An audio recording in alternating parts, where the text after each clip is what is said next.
کہ تم کوئی نیک کام بھی کرو, رات دن تم ذکر کرو گے ان سب چیزوں کا, انہی فتنوں کا تذکرہ رہے گا, یہی فتنے رات دن موضوع بحث بنی رہیں گی, انہی کو تم رات دن تذکرہ کرو گے, یعنی تمہارے پاس وقت ملے گا ہی نہیں کہ تم نیک عمل کرو.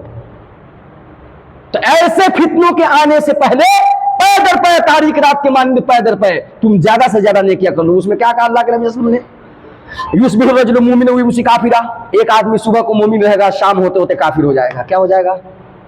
اللہ نے چھین لیا. بتائیے, ویمسی مومنا ویصبح کافرا, شام میں اگر مومن ہے صبح ہوتے ہوتے کافر ہو گیا, چھین لیا اللہ نے. تو اب ایسے دور میں کیا ہمیں اللہ تبارک و تعالیٰ سے دین سے چمٹ کر اور ساتھ ہی ساتھ یہ دعا کرنے کی ضرورت نہیں؟ کیا دعا ہے؟